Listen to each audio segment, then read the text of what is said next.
In a forgotten corner of a noisy American city lived a man named Daniel Brooks. People passed him every day without noticing him, as if he were part of the sidewalk itself. His clothes were always clean but worn thin. His shoes had been stitched so many times they looked like maps of old roads.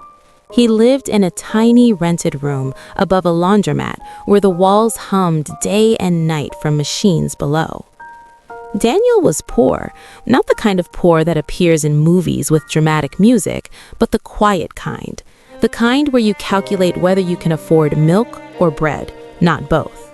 He worked long shifts unloading delivery trucks for minimum wage, his back aching and his hands rough like sandpaper.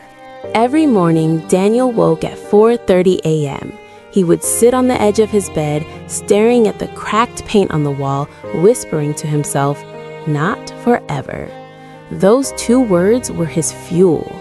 His coworkers laughed at him when he said he wanted more from life. "More?" one of them scoffed. "You're lucky you even have this job." Daniel never argued. He simply smiled.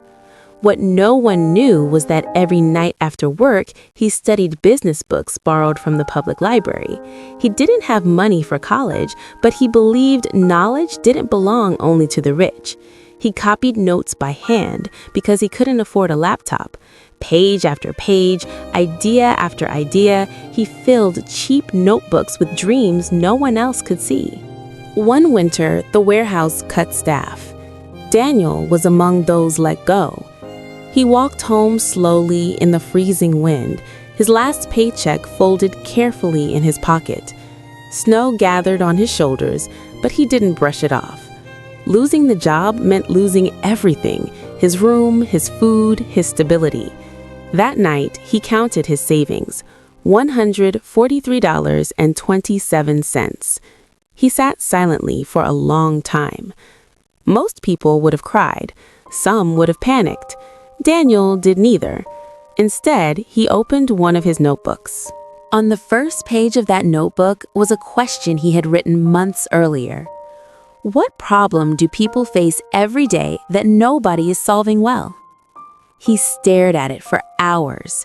Then he thought about his old job, the deliveries, the trucks, the delays, the lost packages, the frustration he had seen on customers' faces. Suddenly, something clicked. Delivery systems were slow, inefficient, and outdated. What if, he whispered, there was a smarter way? Daniel's idea was simple but powerful.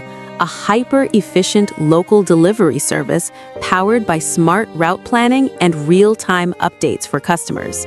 No more wondering where packages were. No more missed deliveries. Total transparency, total speed. The problem? He had no money, no investors, no connections, just $143.27 and a notebook. Most people wait for the perfect moment. Daniel started immediately. He spent $120 buying secondhand software manuals and a used smartphone. With the remaining money, he bought instant noodles and peanut butter to survive the week. Then he began building his system manually. He studied mapping methods, traffic patterns, delivery timing, and customer communication. He designed his business plan on paper, calculating routes with a pencil and ruler. He named his idea Swift Drop. Daniel walked door to door through small local businesses, bakeries, pharmacies, flower shops. Most rejected him. "Kid, we already use delivery companies. Come back when you have trucks. We don't trust startups." After 47 rejections, he knocked on a tiny bookstore's door. The owner, an elderly woman, listened quietly as Daniel explained his idea. She studied him carefully and asked, "Why should I trust you?" Daniel answered honestly, "Because I have nothing to lose and everything to prove." She smiled. "You start tomorrow." For the next 30 days, Daniel worked harder than he ever had in his life. He woke before sunrise, picked up packages, delivered them on foot or borrowed bicycles, updated customers through texts, and recorded every detail of every route. He ate once a day. He slept 4 hours a night, but something incredible happened.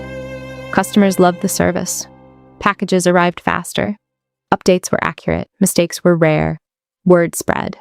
Within 2 months, 5 more businesses signed up. Within 6 months, 23 businesses used SwiftDrop. Daniel finally saved enough to buy a used van.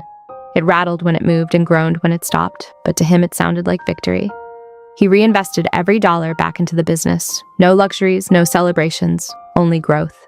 Just when things seemed stable, disaster hit. The van broke down. Repair cost $1,800. Daniel had $412. For a moment, doubt crept in. Maybe everyone was right. Maybe this was too big for someone like me. But he refused to quit.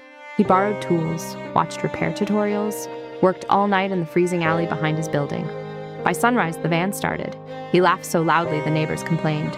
Daniel realized something important. He couldn't do everything alone forever. He hired his first employee, a college student needing part-time work. Then another, then 3 more. Instead of managing routes manually, Daniel spent nights teaching himself programming basics. Months later, he built a simple routing software that optimized deliveries automatically. That software became SwiftDrop's secret weapon. One afternoon, a regional retail chain manager used SwiftDrop for an emergency delivery. The package arrived in record time. Impressed, the manager requested a meeting. Daniel walked into the office, wearing his only suit, bought years earlier from a thrift store. After a long presentation, the manager leaned back and said, "If you can do this at scale, we'll sign a contract." Daniel replied, "Give me 60 days." Those 60 days were the hardest of Daniel's life. He recruited drivers, rented vehicles, improved software, tested routes day and night, solved problems he didn't even know existed. He barely slept. He barely ate. But on day 60, he demonstrated the system. It worked flawlessly. The contract was signed.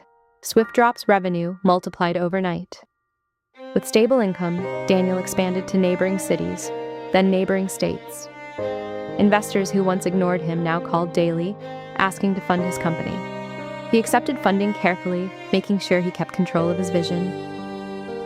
Within 3 years, SwiftDrop operated nationwide. Within 5 years, it expanded internationally.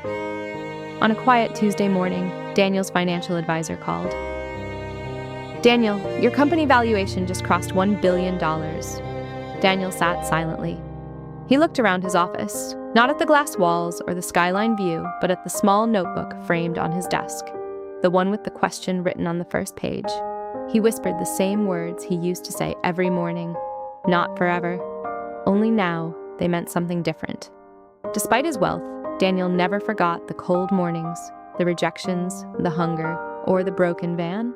He funded libraries, sponsored education programs, helped small businesses start their own delivery systems using his technology. When reporters asked the secret of his success, he always said, "I didn't start with money. I started with a problem worth solving."